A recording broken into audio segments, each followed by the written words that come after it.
There we go.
Welcome, everyone. Here we gather at Friday afternoon at the Manor, and later on you'll be hearing a great introduction about our wonderful musician, Debbie Danbrook. But as we begin, let us first check in, and I'm going to figure out who's actually on the call, because I always good to check in from which parts of the world where we're coming from. And I'm John Joseph, coming from Toronto. And what the best way I find in Zoom to make this work is if you invite someone else after you talk, because we're all in different parts and we keep the squares keep moving. So why don't I move down to Susan? Why don't you say where you're from and what you're where? I'm from Toronto. I'm a member of Manor Road, and sort of the idea for all this. Labyrinth is an interesting thing. We may know the one down in Trinity Square, and as I understand, there's others in Toronto. Betty, where are you from? Remember, unmute yourself, Betty. Yeah. I'm from Toronto. I always forget to unmute, and just having a lovely day and remembering when Debbie came to the church and we did the walk there, and it was a wonderful experience. And I'll pass over to Antoinette. Thank you. Let me put my video on. There I am. So my name is Antoinette, and I'm in Markham, Ontario. And I have heard Debbie at Susan's house before and enjoyed the music. So, and I think it's a lovely energy to be in on a Friday. So thank you. Mm-hmm. Oops, and who's next to me? Joanne.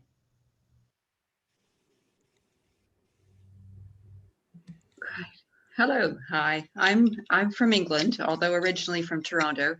And as it's a bit later on here, don't be surprised if you see me eating something. Okay. You're invited. You're welcome to do that. So thank you. And if you can invite somebody,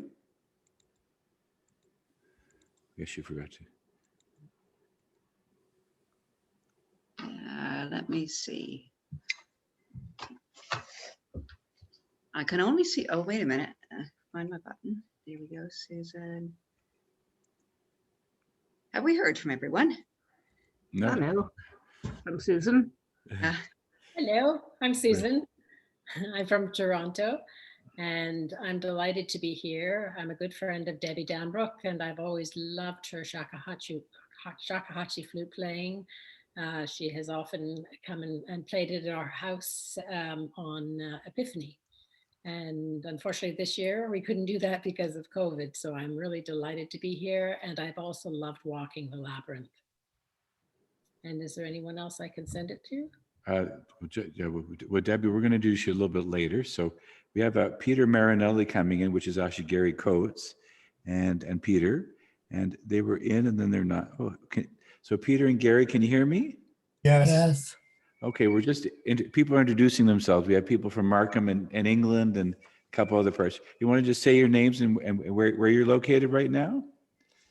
Okay, my name's Peter and I have Gary here with me, my partner, and we're from Toronto. Okay, great. Okay, wonderful.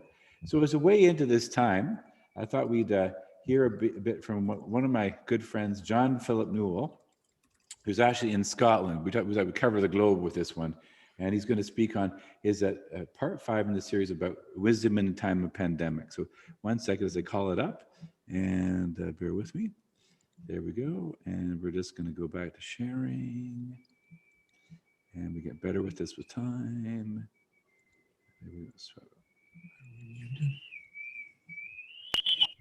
Did everybody see that? Mm-hmm. Yes. Yes.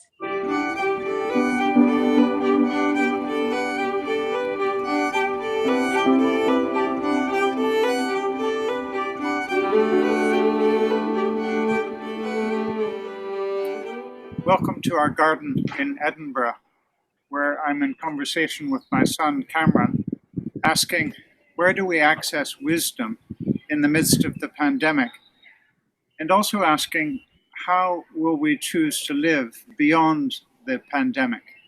What are the changes that we are seeing need to happen in our relationship with the earth and our relationship with one another as races and peoples and nations.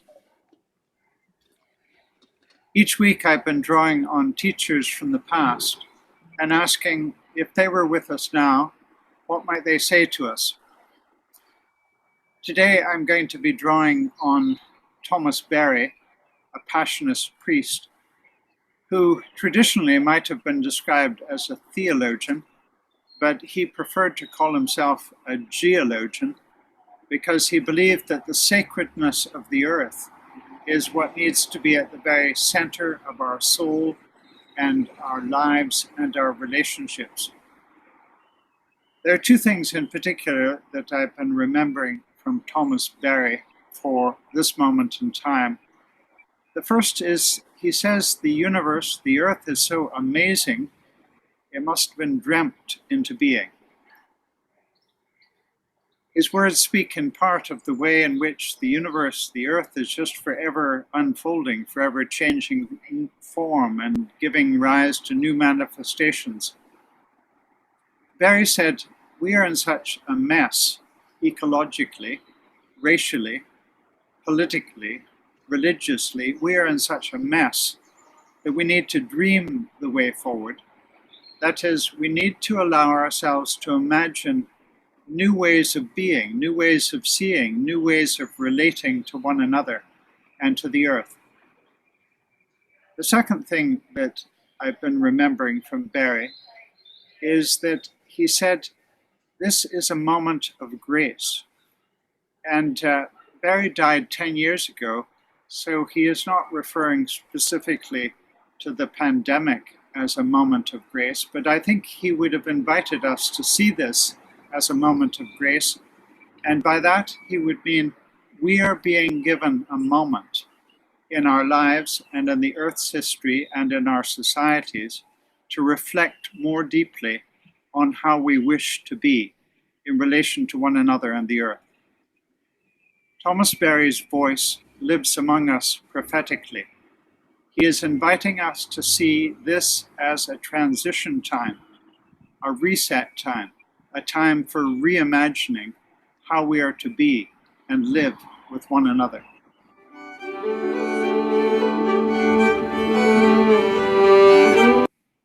Let it be recorded. I'm sure. I don't know whether There we are. So that's a good way in. So Thomas, I think we're all going to have to start thinking about how we're going to be living, moving forward. Very key point that we certainly get a lot out of when we think of John Philip Newell. I highly recommend, if you've never read any of his books, I've actually heard him in person speak at Five Oaks Retreat Center. So it was a great gift to do that and be part of that. So where we land in this month of February is the halfway point between winter solstice and spring equinox. Now, the ancients called this Imbolc, and later on Christians called it Candlemas. And also it's sort of almost the same time as the birth of Bridget. Later, well, she was originally the goddess Bridget. Later, the Christians decided to call her Saint Bridget. But we always have to remember, a lot of these Irish and Celtic people, they had pre-Christian origins, which is quite wonderful. They keep with us. So I thought I'd share with you a bit of insight and wisdom of that. And here's coming is it Elena? Elena, okay, wonderful. Well, good to have you here. Well, I like the picture on your screen. I'm not sure where that's from, but so I'm just going to call that up, the other one up, and so we're going to look at its Imbolc, just a little portion of that, not the whole thing, and just to sort of set the tone for how we gather right now. 1 second, and call that up, and we're going to share the screen, and we're going to go. Can everybody see that? Yes. Yes. Great.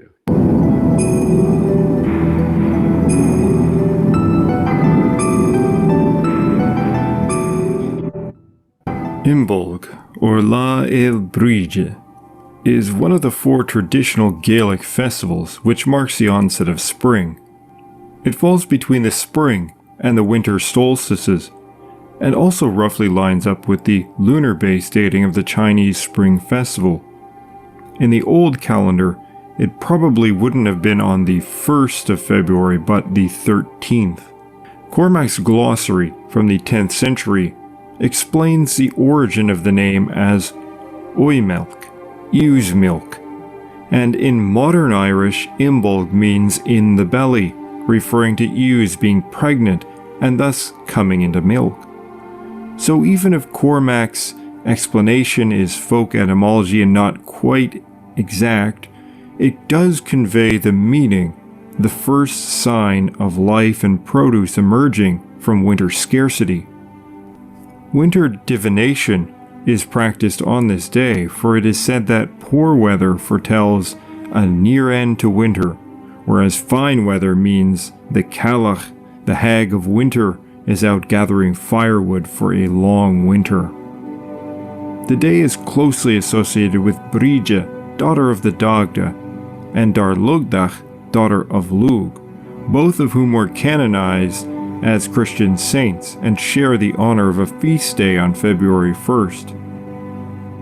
Celebrations often invoke fire, and the sanctuary of the saints maintained an ever-burning fire. Brigid was said to have 3 forms: a smith, a poet, and a healer.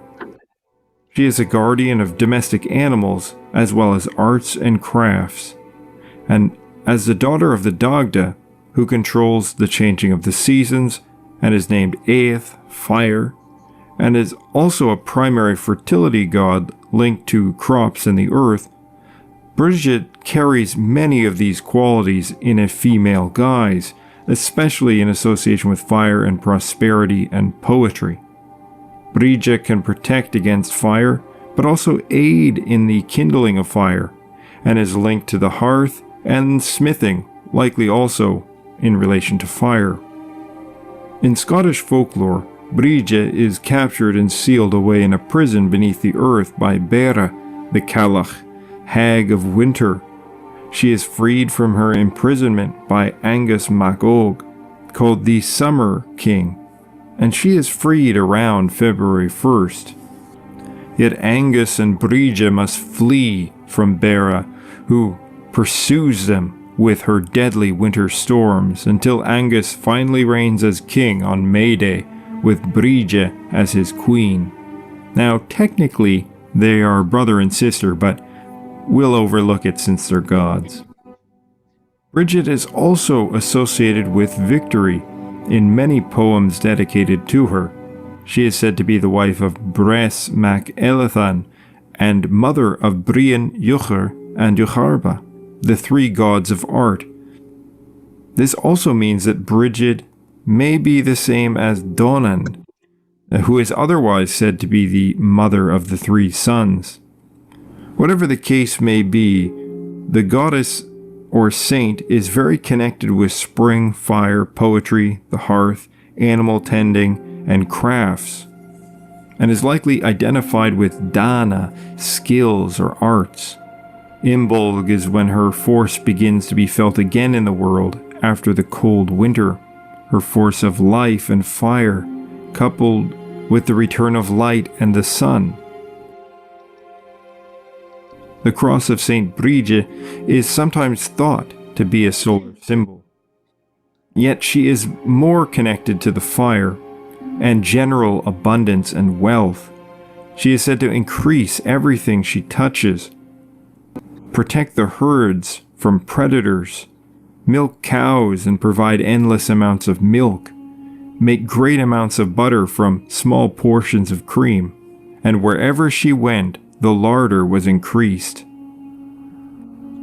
In ancient times, and still today, February, though maybe the onset of spring, is still lean and still quite cold. Just as Bera was said to go out and try to find firewood on the day, it was probably true of most people. People sought help from Brige to make their winter stores last until the earth started to produce its abundance again, and the onset of ewe's milk was probably a large boon to people who were otherwise hungry with dwindling supplies. In Christian lore, Brige is said to have helped with the birth of Christ and held the candles for Mary on Candlemas, the day following St. Brige's Day. Though there was said to have been a strong wind, the candles that she held never flickered. Sometimes dolls were made of straw in her likeness, called Tjelov Vrije, and beds were set aside for her, and she was invited to stay in the house with the implication that the house would be blessed by her presence and become prosperous. One of the most curious traditions of the day was snake spotting. Seeing a snake was thought to be a good omen and a sign of an early end to winter. This may be related to the folklore around Brige herself emerging from the underworld, and how the Dagda is also called a lord of the earth. In Welsh myth, the figure of Mabon, who may be equated to the Mac Og, has a similar tale relating likely to their disappearance in the winter. They were thought to be brought into the underworld and trapped there. Brige is also connected to the threshold, and she was said to have been born upon the threshold at dawn, fulfilling a druid's prophecy that she would be born neither inside nor outside, neither in the night nor in the day. And this connects her with the dawn, the key transitional point, and it is possible that she carries on the aspects of an early dawn goddess. In Gaelic Christian lore, she is thus associated with the birth of Christ, as Christ is associated with the rising sun. And the sunrise itself is sometimes in Gaelic referred to as being birthed.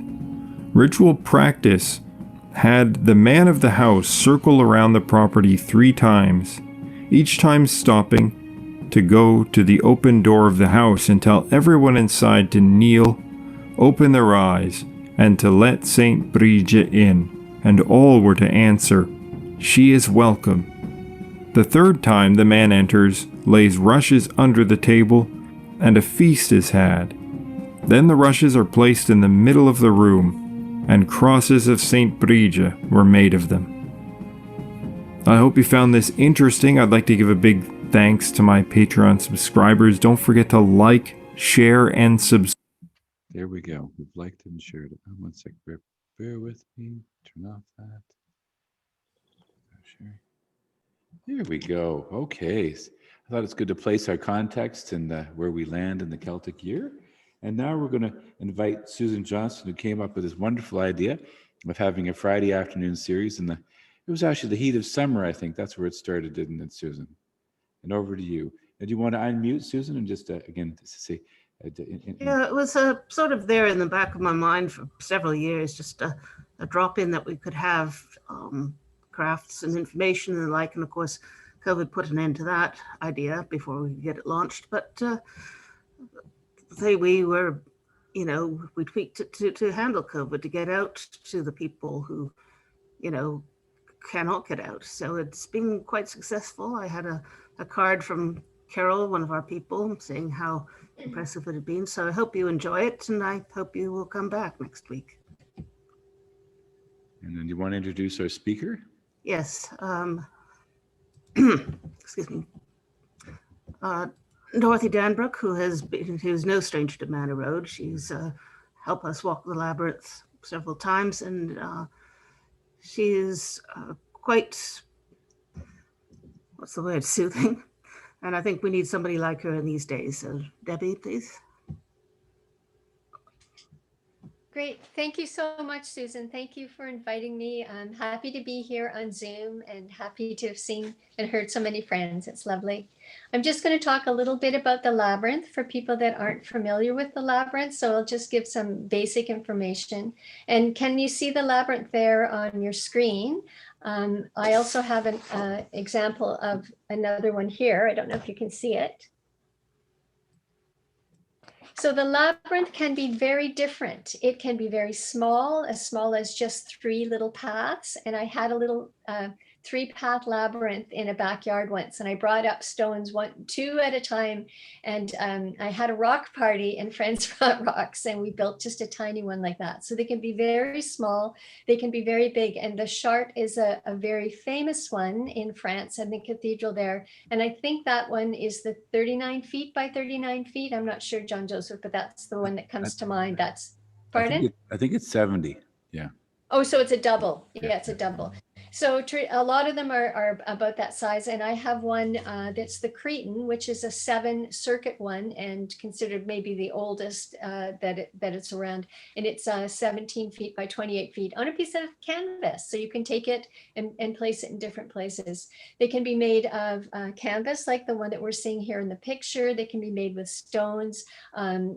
People do them with hockey tape. There's all sorts of different ones. And there's a beautiful picture coming up. You can do them in the sand. You can do them all over. So it's an ancient sacred symbol. It's been around forever, it seems to me. And it's something that's in our DNA. It's something in us that seems to come up at times when it's needed. So at times it seems to be kind of at rest and you don't hear about it and time goes by. But the interesting thing is it shows up in civilizations completely different times that didn't have access to each other. So again, I think it's something, it's in the universe, it's in our DNA, and it's something that comes up, and it's a perfect tool during the times that we're going through, not just the times right now with this big energetic shift, but this shift has been coming for decades and decades and decades. And I have been so grateful to be able to walk the labyrinth and play on the labyrinth. And I've opened labyrinths, being the Pied Piper, playing my flute, being the first one to open the energy of a labyrinth. So it's a very simple path to follow. It looks very complicated if you haven't walked one, but you start at the opening. And I always suggest to people, just take a moment, take 3 breaths and feel the earth beneath your feet. Feel that grounding. During that time, just trying to quiet your mind.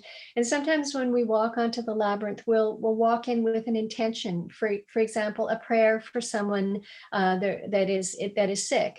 We might walk in with the intention of trying to figure out something in our lives. What path should we take?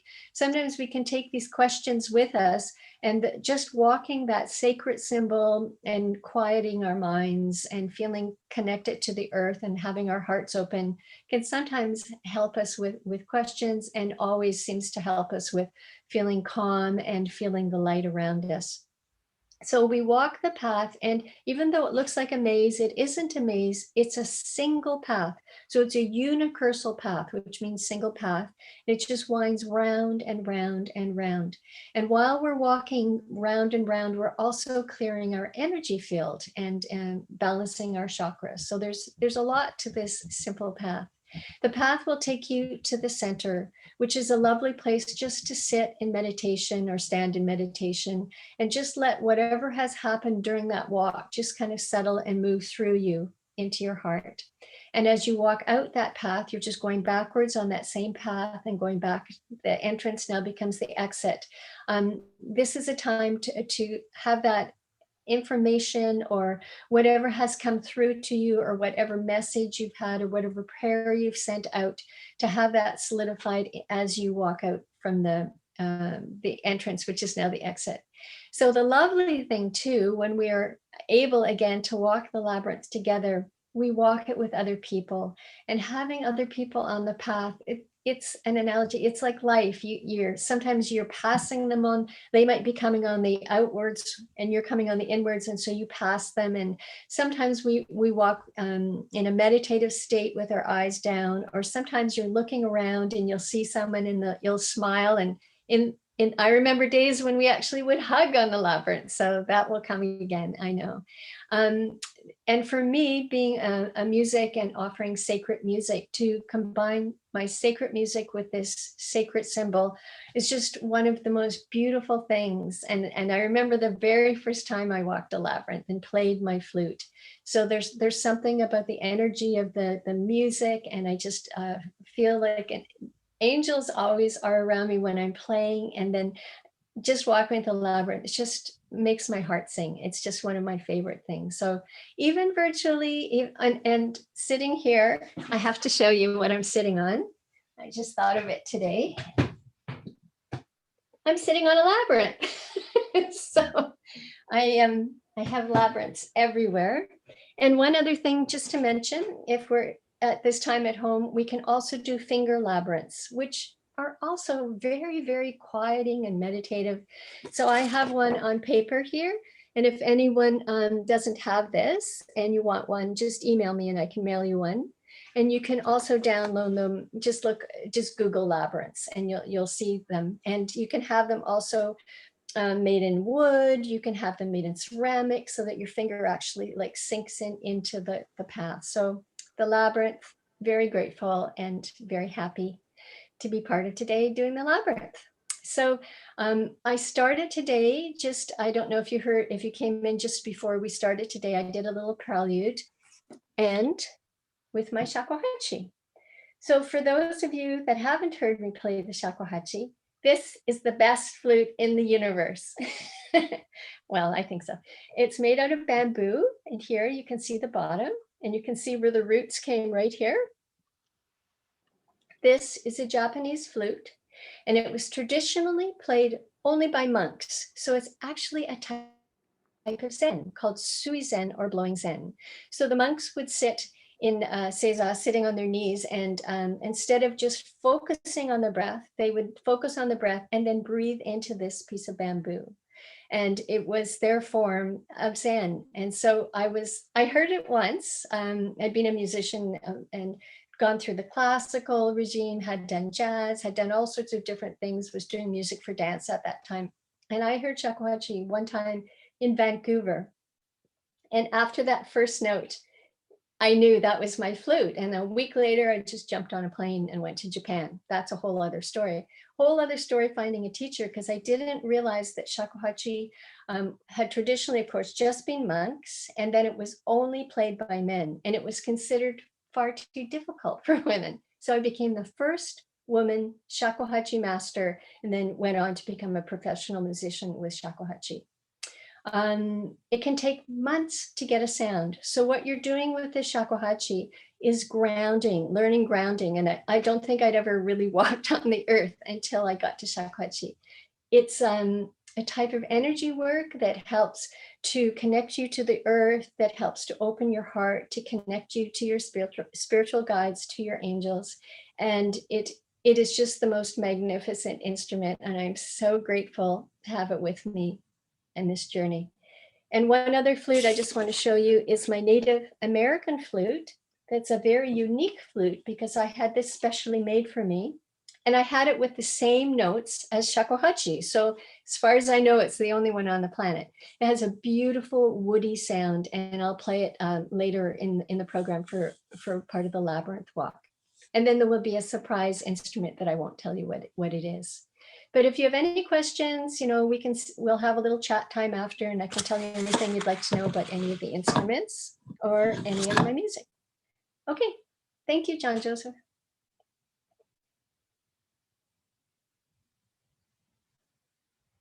Are you there? There you are.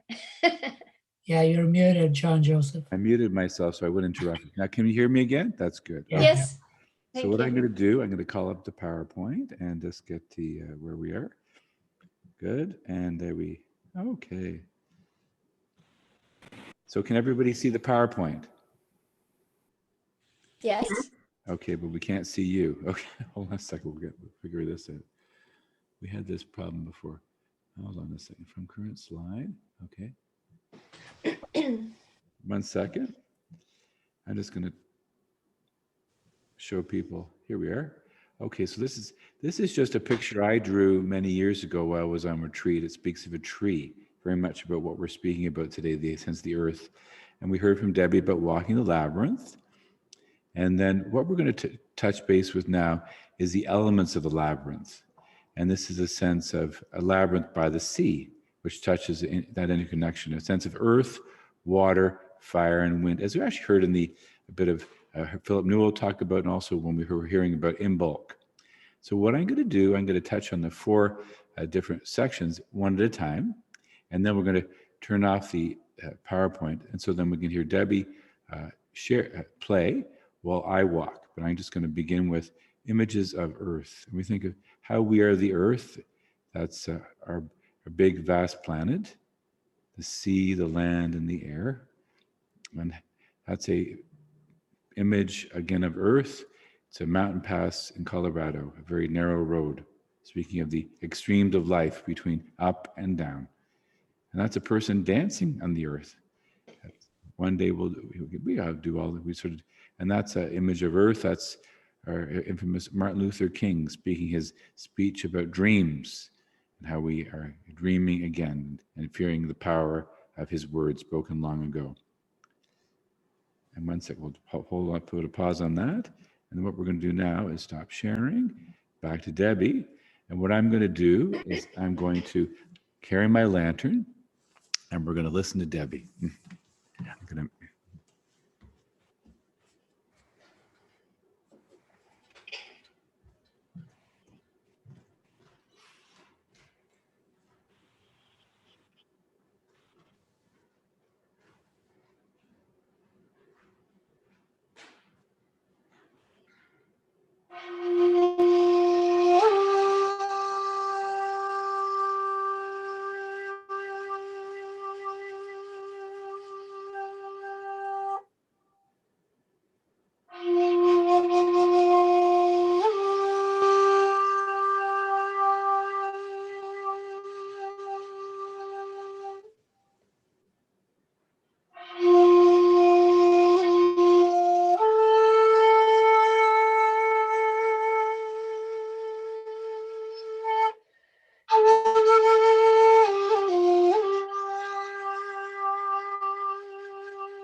Well, that was very beautiful. Thank you, Debbie. Thank you, John Joseph. As we consider Earth and all around us, we can feel this morning I actually smelled mud. That was before everything froze. It was much warmer. And I always, the first sign of spring to me is being able to smell mud. And I think everyone knows what I'm talking about, especially after winter. And we'll just gently share again. Go back into, when we see the image before us, we see again Martin Luther King, and we slide forward.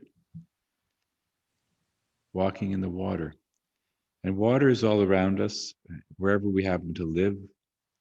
And I'm always reminded in the city of Toronto, there are so many rivers and creeks. And if we're, some people here are from England, some in Markham, but we know and we're very aware of water. And water speaks of life and speaks of journey and speaks of the cycle of rain falling and people flowing. Many ancient people have spoken about rivers and water. I remember reading the book Siddhartha by Hermann Hesse, what used to be grade 13, that closed with the river of life, how we are joined to it. And here we have images of water in winter, the water breaking and the river thawing and water flowing. We speak to the water of the great piers that we see the great vista before us. There's something about that blue of the water meeting the blue of the sky. The water, even on a gray day, that invites us to linger, because it's that edge of this life and another life, of two worlds meeting, of sea creatures coming to be with creatures of the land. And that's frozen water, but yet we know there's a sense of life and abundance below it. And that's another frozen water. Lots of snow people. Bit of mirth there, going, yay, it's winter, getting ready to melt again. And that carrot, and I think they must have put silver dollars or something in the eyes. I think that versus coal, quite remarkable. And one second, let's back it up.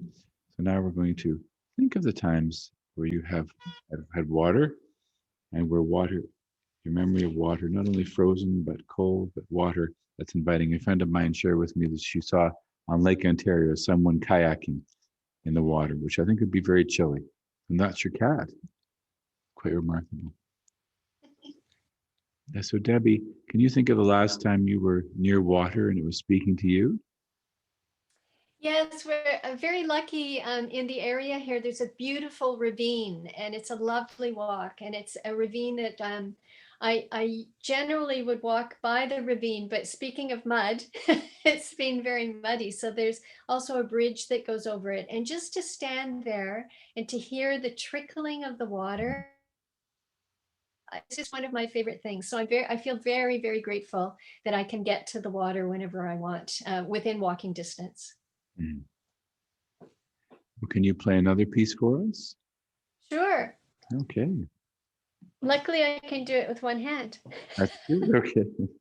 And you have a few instruments there too. Yes. Yes, this is the secret instrument that I didn't mention before.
that was very magical. Thank you, Debbie. Very Well, magical indeed. And so I'm going to transition now to the images of fire. Fire is always very powerful, I would say. And it speaks to, needs to slide back. And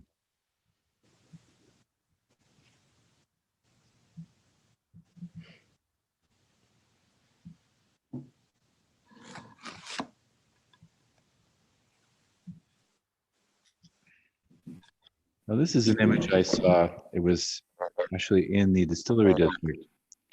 And it's an image of a love being illuminated, very powerful.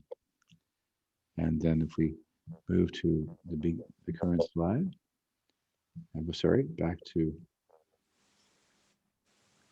and there's an image of, could be either sunrise or sunset, and that's walking out into that and feeling the wonder of the end of day or the wonder of the beginning of day, again at the edge. And there's what we call a sundog, some call it, again, that wonderful halo around the sun, reminding us of, even though the coldest day, we feel that light and fire in wintertime.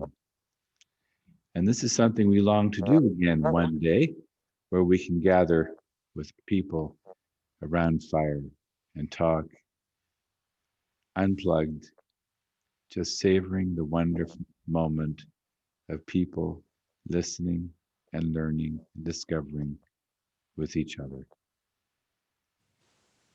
1 second. So this time, what I thought we would do is just listen to Debbie. I'm going to remove my spotlight, and we're going to look at the labyrinth, and I'm going to turn my spotlight, my thing on, and just listen to Debbie.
Thank you, Debbie. There's something about the labyrinth that touches the very core of our being when you're playing as well.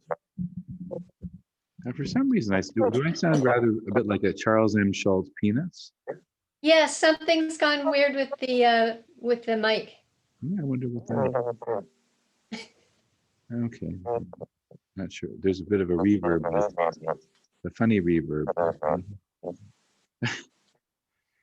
Okay, here we are. So I'm going to slide back to our PowerPoint, and wonderful. I'll try one thing.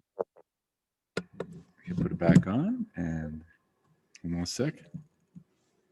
Plug all things in. System check. Here it says, okay. Yeah, should be okay. Can you still hear me? Yes. Oh, good. Okay. Very good. Okay, I'm just going to put it back to the PowerPoint, and we're going to slide to the next element. Bear with me. And oh.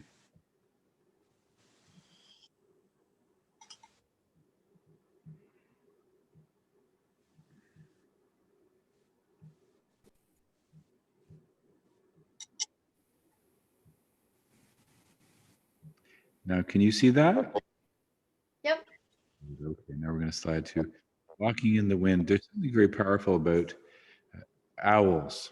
I'm always captivated by owls. I've seen owls in flight and owls in trees. Also about the wind. We see people, this is a skier looking out over a wonderful vista of mountaintops, knowing that wind is there. And I always see this is the voice of children, a great wind, very mighty wind. We are watching, and I believe they are. Gift to our time. Be a good human. Isn't that great? Like, that's so good. And then two penguins hugging. I'm not sure how they did this one, but probably a bit of photoshopping. And then okay. Walking. See, that's bears. Two bears, or four baby bears, and mother bear looking at each other. Oh.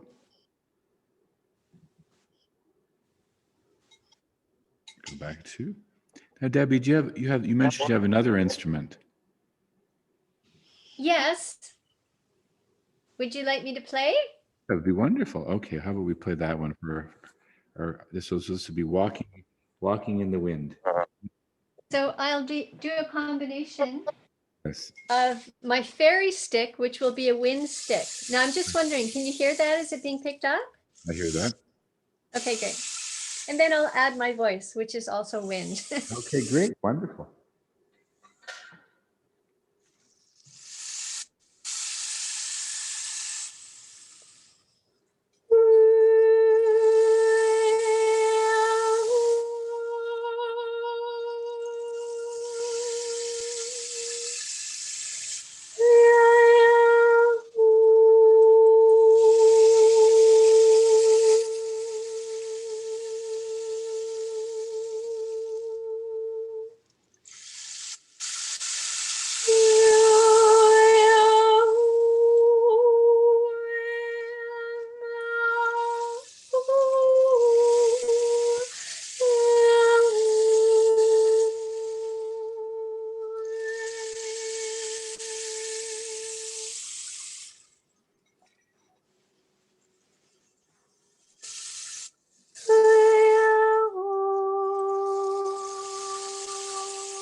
Okay.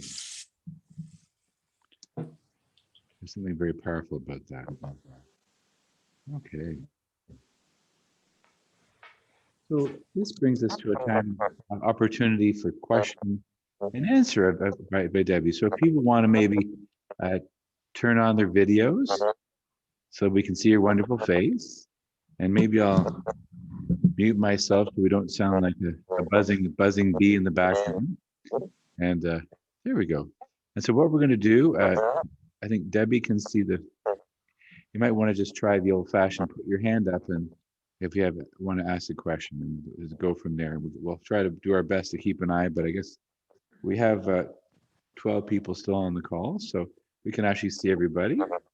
And I see a person, is it Pululewa? Okay, I'm probably saying the name very badly, very wrong. And what's your name? In the pink. Pulele.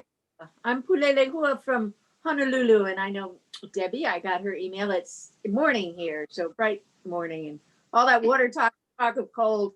It's very cold here. It's 60 degrees. It was 57. Oh my! Very, very. We have to close the windows and the doors and put on. It's very cold here. So I will share with you. It's we paid a lot of money for new heating in the church. It doesn't work very well with single pane glass. So I was actually using the candle to warm my hands. That's how cold it is here. We'll feel your heat there, definitely. Well, there you go. So I'm sending warmth, and I never really thought of the voice as being a wind instrument. I know that sounds funny, but I really loved the sound of the wind there at the end. It really, Makani is the name of wind here, and it's really very sweet to have heard that. So thank you so much for the sharing. Thank you. Oh, thank you. That's lovely. It's funny because I too, I haven't really used my voice for the wind. I always go for something else, but it just felt perfect for today. When you think of it, when we breathe in, we're breathing in wind, and when we breathe out, we're breathing out wind. So kind of perfect. So thank you for that. Very good. So any more questions or inquiries or comments from people? Is Patty? Oh, there's Pat. You want to ask a question or make a comment? Yeah, no, I found it very meditative. Like I close my eyes and just go into the music, and I could imagine, practicing that as a meditation. It was quite beautiful. There we go. That's beautiful. Okay.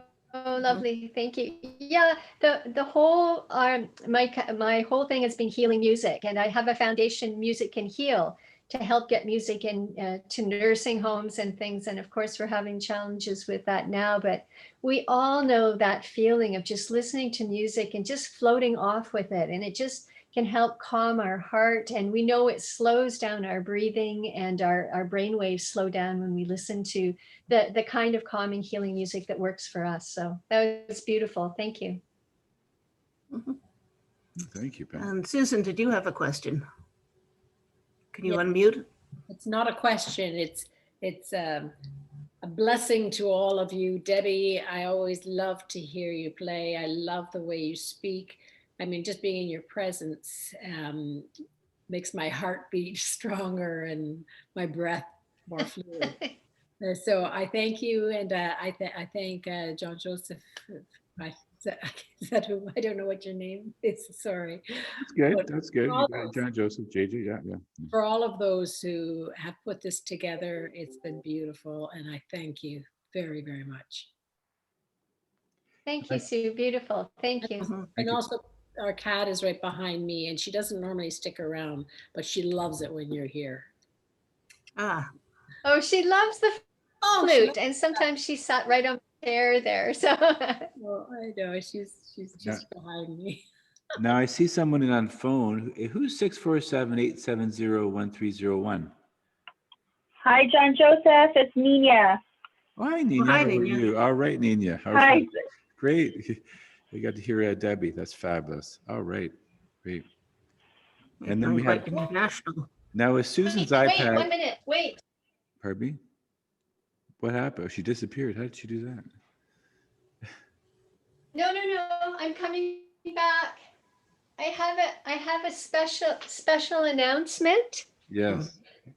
Today is little Buddha's 10th birthday. And I Oh, said yes. to John Joseph, can I bring him in and show him? And he said, Oh, yes, sure, of yes. course. So Have a it's blue- happy birthday, 10 years old. There he Aw, is. Look how cute. Look at his cute little little face. sweetheart. Face right in there. There's his eyes. There you see him. Or you know what's funny? Because is that a chocolate Siamese or a Seal Point Siamese? No, he's a Cornish Rex. So he Oh, a doesn't Cornish have Rex. the outer hair because Oh. I'm allergic. Right. Yes. And the Cornish Rex showed up on the planet in around the 50s. Right. And as far as I know, from what I know from talking to people, the Labyrinth appeared sort of during the 60s. So I think that the cat and the Labyrinth are intertwined in some magical way. So Yeah. What an interesting. I name for do a lot cat. of Labyrinth stuff with him. Cornish Rex. I like. Pardon? That. Cornish Rex. Interesting name for a cat. I like that. Yeah, he's a I like that. Yep, Now- he's a Cornish Rex. Anyway, 10 years old. So happy birthday, little Buddha. Well, that's Susan Logie. Hello. How are you? I'm good. How are you? Very good. Had you experienced the Labyrinth before? Yes, Oh, good. I thought Yes. you might have. Yeah, I thought you might have. Yes. I really enjoy them. Oh, yeah. Oh, very good. Very good. Okay. Any other questions or comments from people? No? Okay. Yeah. Did you feel dizzy walking around and around and around? No, I felt more dizzy because I didn't eat lunch. Oh. Well, go and get something. No, I did. I have honey in my office, and I had my cucumbers and my omelet. But anyways, I ran out of time. I normally would have my sardines, but anyways. No, not so dizzy. No. We got to keep our strength up in this weather, definitely. Yes. Yeah, it looks quite lovely at Manor Road. Yeah, and there's a dog. What dog? What's your Oh, dog? look at, we can see, it's Barley. That's my favorite right. dog on the whole world is Barley. Hey, And Barley. that's Barley in Paisley Bridge in North Yorkshire. Great. Okay. Hi, Barley. Isn't that good? Hi, Puppy. Barley. And Betty has us looking at a bowl of something. I'm not sure what the bowl is, but that's sort of interesting. Okay. Plant? Yeah, I'm not sure. Is that a plant in it? Yeah, it looks like. Maybe. Okay. It's a plant, yes, Well, that's and two little birds. very good. Very good. Very peaceful. Well, thank you, everybody. So next week, what we Oh, have, another cat. we have Hey, kitty. Simon Morris in honor of Pancake Tuesday, the week after. He's from Wales, and he's going to be making Welsh pancakes for us online. Okay. So Excellent. if you've ever wondered, Welsh pancakes. So think of the neighbors just north of Cornwall. They're about the size of let me think, $2 silver put together. Yeah, that would be about a Welsh pancake. And sometimes they have black currants in them or raisins, but they're quite tasty. So yeah, continue to plug in and look in. And what we'll be doing is that we've recorded this. We'll make it available online. And so if people want to listen again, they can. And so thank you again for joining us. And be warm. It got chilly out there. Spring fooled us this morning. There's no more mud, I can assure you. It's impossible because the dirt is very unlikely. Have a good day. Bye-bye. Bye. Very much for coming. Thank you very much.